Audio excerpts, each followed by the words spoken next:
Tell me, are you ready to find your weird way? Weird was a concept that was spoken of long ago.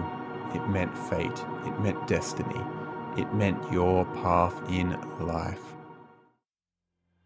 I'm your host, Dean Bentley, and I am here to explore how you can connect to your own path in life, to know the essence of your own soul, to connect to that single spark that lives within the deepest recesses of your being that says, "This is why I am here," to go beyond the limitations, the constrictions of the modern world, and open you to the possibilities and the potentiality of what is possible within this world. Join me as we dive deep on the Wyrd Way. Welcome back, Wyrd Wayers. As always, it is a pleasure to be dropping another podcast this week. I am, of course, excited, as I normally am when I come on these things. This conversation has been something that's been stirring since last week, where I had a chat with a woman, a dear friend of mine, and we were talking about initiation, especially for younger men.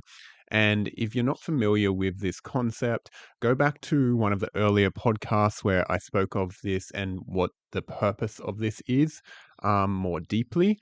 But I wanted to dive into this topic in a relationship to the modern world because this is something that I haven't heard talked about. I haven't heard anyone talk about this. That I hear a lot of nostalgia. I hear a lot of reminiscing of what initiation looked like in tribal days, where men would have these experiences and be initiated into manhood. And these generally look like the men coming in at some point in time and ripping the young boys from the women. The women would play into it, they'd be distraught, and men, the young boys, would be taken out and sent on a quest or put under an experience which was meant to initiate them into manhood. Now, a big part of this was the separation from the mother and a construction of their identity by first the deconstruction of their immature egos. So there was a annihilation of the egoicness of the boy, so he could have a bigger sense of self and a deeper relationship to the world. So what it really was about was changing the boy's orientation from that of the mother to the great mother, so to the earth. So in that, the identity of boyhood had to be broken down so he could be bigger or have a deeper understanding of himself. So, what can happen in that is a lot of people in the modern world are looking to go back to these times and reenact these ceremonies or these rites of passage, which I deeply, deeply respect. And there needs to be a level of nuance in this conversation because those boys who experienced initiation into manhood in tribal times, they also had a different upbringing and conditioning to those of us in modern times. They had an awareness, they were connected to other men, they were already around the uncles and other men of their time. So they were already exposed to what it meant to be a healthy man and a man's role in the tribe. And the tribe was set up that a boy's position would change after that experience, so the boy truly died. There wasn't a going back. But our society and our culture is not set up the same. So, what can happen is that we can go and do the same thing, have the same experience, but still not truly be initiated because initiation is the way in which we change our relationship to the world. And this is where love, can be where purpose, this can be where anything can be initiation. And something that needs to be acknowledged is that how we approach it in the modern world needs to be different, or there needs to be a greater awareness that it's not going to be as simple as going on the vision quest or having the plant medicine experience or one of these big experiences that creates a change within us. These can be powerful, they can be important, they can be a necessary step. But the true embodiment of the initiation process can take a long time. It was what a dear friend said to me once is that men mature very, very slowly. And it's something that I truly believe, knowing from my own growth and my own journey, what it actually takes to hold higher levels of awareness and go on this journey of evolution and initiation and continuing to initiate oneself. It's not a simple thing that can have a simple fix. It's actually about changing one's relationship to life so that they have a deeper respect, a deeper communion, and a correlation and reciprocity with life itself. So, when we come into modern initiation, what do we need to consider, and how can we shift our perspective to really tend not only to ourselves in the initiatory process, but also if you're a facilitator, to tend to those who are being initiated along the way? Because there's this conversation around stewardship. We may want this process to be quick. And especially for those around us, if they're going, we can see that they're in an immature place or there's a lot more growth for them. And we want to be like, okay, I know there's more for you and I want this for you now and I want you to take the next step. That can be very forceful. And one of the awarenesses that I hold is that often growth done through force isn't integrated. There can be a lack of embodiment when we really force the process because it really disconnects us from ourselves. We have been like, oh, I have to do this because of something outside of me. Now that can set up a chain which eventually initiates us, but truly the what needs to happen is the blooming, is the natural development because there's a quote, I can't remember who said it, but humans are the only species who can refuse its bloomin'. And I truly believe that because we can say no to it or we can try and force it too quickly. And I'll share a little bit on this. I've been a man and a boy in that who has thought he had to be a man long before his time. Even in childhood, I was trying to be a man to navigate and support my mum's emotions way before I was meant to be aware of that. And there's many of us in this world who are doing that, who are becoming men before our time and we're not going through the process of becoming a man. And we can both skip that step and bypass it. And also, as a result, we get in this weird dynamic where, in some ways, there's a lot of awareness, a lot of development, but there's also a lot of undeveloped parts. These are the child parts that were not allowed to be children, the teenage parts that were never allowed to be expressed or seen. And so there can be a lot of suppression and repression. Now, these need to all be integrated in the process of initiation, which again takes time because what happens is there's a lot of build up, and this is why our cultures differ so much. If we look at the family unit of the modern family compared to that of ancient cultures where initiation was taken place in a very fundamental way, it's changed, it's shifted deeply. So, even in preparation for initiation, there needs to be a lot of work done. I often go back to the work of Bill Plotkins, who speaks around this, especially in his book, This Journey of Soul Initiation, which has some really great concepts of what it takes to lead someone to the process where then they're actually ready for the initiation. It's in our culture, there's a lot of awareness that we don't have. There's a lot of uh, disconnect where we don't even have a relationship with the natural world, which for me is one of the fundamental pieces of initiation. We must have a relationship with the world around us.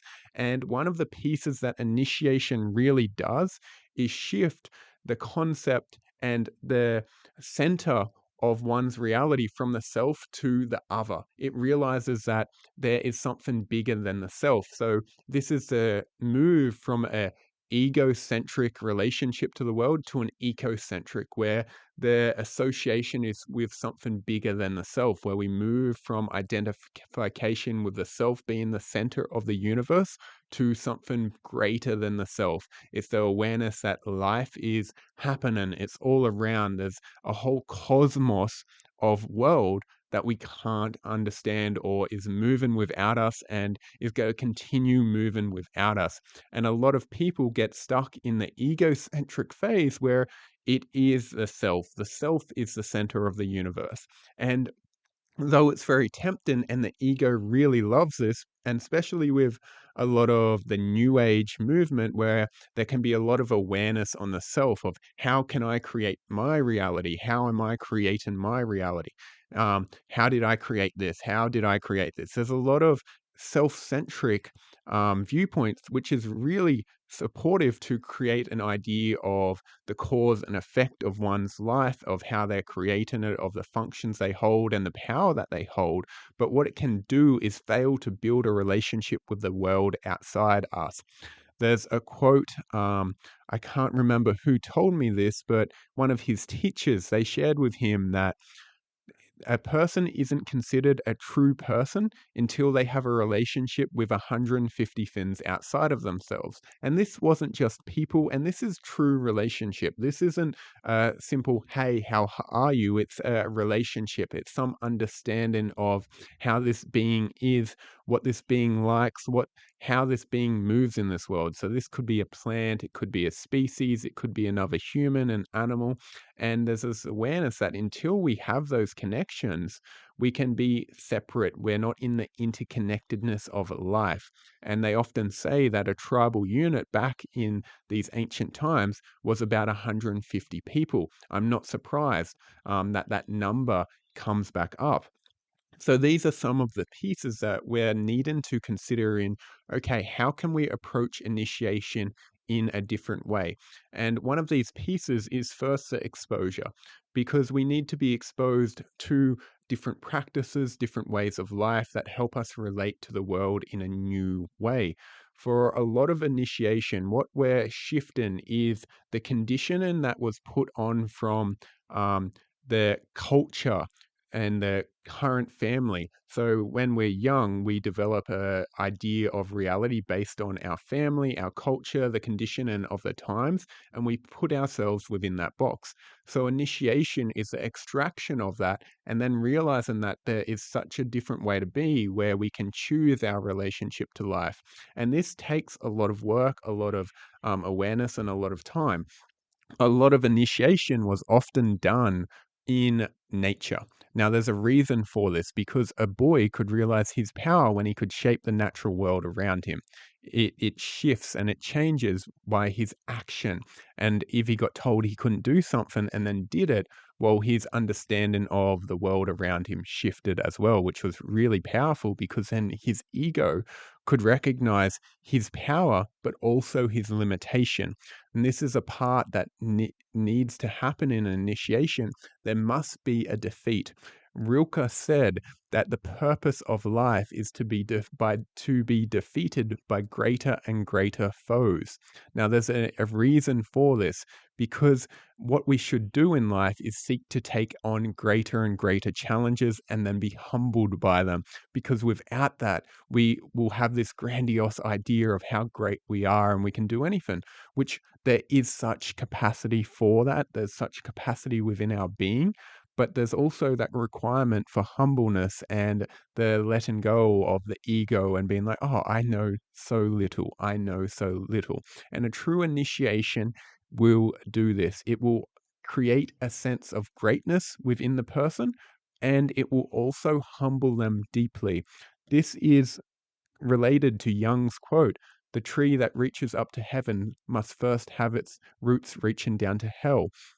The hell is the humbleness. It's the willingness to say, I am nothing, I know nothing. The greatness is realizing that within that, we are so capable and so powerful to create, to lead, to steward, to show so much in this world what is possible. So these are all pieces that need to be considered. So then how do we prepare a boy for initiation in this modern world? Well, firstly, we can develop frameworks and maps and we can share this information with them. We can share that, okay, this is where you are and this is the journey ahead. This is why I go back to Bill Plotkin's work. It's been a guide for me throughout my entire initiatory journey where it realizes, oh, I thought I was there, I'm not, I'm here. And it gives me a sense of okay, I'm on the path. The second step is being around other people who have initiated themselves or been initiated by life. And when I say by life, it could be by lineages that initiate people, it could be by medicines, it could be just by life has given them the awareness that was needed. I always trust that there is forces in life guiding us that we can choose to listen to and move towards. So exposing them to people who are walking this path firstly, because they may see that that person, they relate to this world in a different way, and then they can begin to ask questions. So exposure is a big thing here. This is why what can happen in a family unit who doesn't have all the components, where there may have been a divorce, a separation, can make it harder because there's not a relationship for young boys to really see, oh, this is how a person relates with a man, or this is how a person relates with a woman. They don't have that. So there's a foundation that must be rebuilt for a lot of people. In Maslow's hierarchy, this is the survival needs of the individual. It's the relationship, the foundational pieces they have with the world that first must be taken care of. So there's some foundational relationships that must be considered. Okay, how are they having a relationship to the world? And it was Jung's quote, the first half of a life is spent building someone or building their identity, and the second half is about the deconstruction of that. That's paraphrased a bit, but this is what a lot of it is. A lot of people are trying to surrender their ego before they have a healthy ego, and this is bypassing. So one of the first steps is the hero's quest, the hero's journey, where a person must go out and fight their way and go on the great journey of their life and see what they create, see what they learn, and see what they experience. And when they're ready to find that thread that says, oh, I'm here for more, because we cannot do it in the same way where a lot of tribal villages, they initiated boys by taking them away forcefully. In this day and age, that's very hard to do. I think there's an initiatory force that lives within inside all of us that needs to say yes, because without this, the resistance is going to create so much pain and suffering that this world just won't handle it. We don't have the tools to force someone through initiation, and I don't believe it's healthy. We can expose them and open the conversation and open the doorway and say, hey, I see this for you. There is so much more. There is initiation ready for you. You may not use those words, but there is something here that if you choose to walk, will make you the better for it. Now, it's up to the individual to say yes to that. No one can make them choose that. And if they do try and make them choose it, it is not going to end well.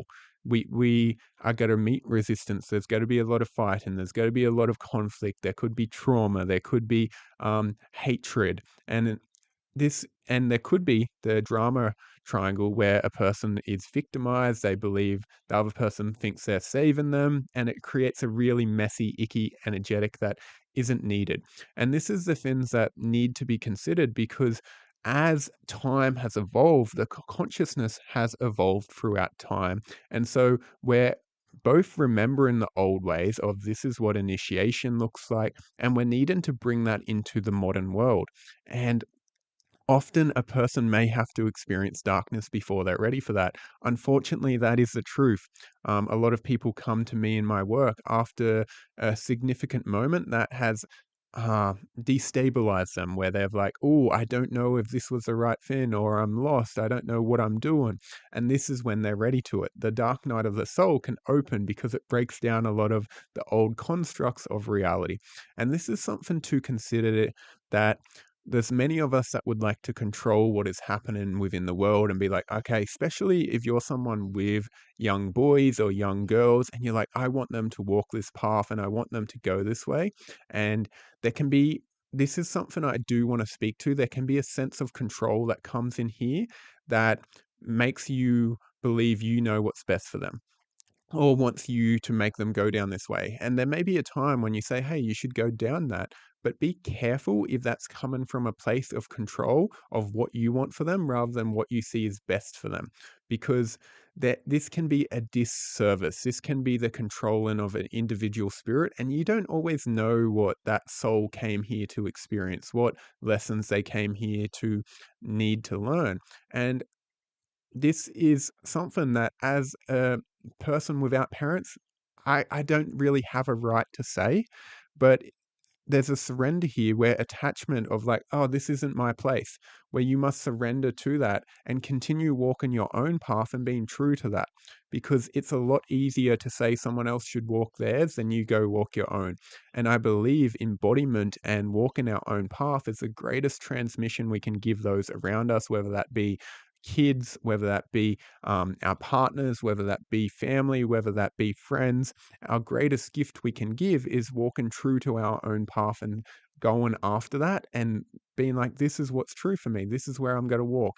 Be more loving, be more caring, be more compassionate, be more strong in our boundaries so that we can lead others to that as well. And if they don't choose that, that's okay. But we must know what we're choosing and being conscious of that so that we can share that with the world, because too much of us, and I've done this so many times, want other people to do it without doing it ourselves. And that's not the path. Our path is our own. If we want to be more loving, if we want other people to be different, because that would make our journey easier, well, maybe you aren't meeting the lesson. Whether that is saying goodbye to them, whether that's saying putting a boundary in with them, or just continuing to learn the lesson. There's choices you have, and if you're trying to control another person's behavior or direction, well, maybe you're not truly loving them. You're afraid of what it would mean for them to be sovereign. And this is something that deeply needs to be considered, especially when it comes to initiation and your desire for, if it's your own kids, to walk a certain path. They need to choose that for themselves, and you must determine for yourself what your boundaries are and what is true for you. So, really consider this piece, because it's too easy to say they should be like this or they should be like that, because it would make your life easier rather than actually walking your own path, which is asking you to love more deeply, be more strong in yourself, and continuing to let go of who you've been. So, in regards to what we can do, I've shared this briefly in this episode already, but continuing from here, what you want to do is just walk your own path. Initiation is something that comes for many of us, and if it is true in your lifetime, you're not going to be able to avoid this. This is something that I've really had to sit with lately, the question of destiny and of fate, and the realization that if it is truly here for you in your lifetime, or it's truly there for them, there will be no avoiding. There will be no avoiding it. As much as you want it to, or maybe you don't want it to, because this is one of the pieces to consider. Initiation is hard. If you're here to walk this path, it's hard. There's going to be struggle, there's going to be hardship. It's going to open you, and it's going to create more love and joy and beauty in your life, because that's what you came here for. Um, but you will not be able to avoid it. There's a saying, first the feather, then the brick, then the bus. And maybe the best thing you can do for those around you is witness that, love them in that, guide them where you can, and continue to release and walk your own path. Listen more deeply to your own soul. Don't get caught in other people's dramas that would pull you away from yourself. Listen more deeply to yourself, to what you're here for, and continue and walk in your own path. Because in that, what you're going to do is build an energetic resonance that's going to invite them in naturally, or push them out of your field. It's going to continue to invite them in or push them away. It's going to bring in other people that have a similar energy, a vibration that matches yours. And through that, it's going to allow a culture to be built. Now, this allows us to actually come back to a more tribal unit where people can connect and feel more deeply and have the support that allows true initiation to occur, and for us to actually go back to ways things were at some level.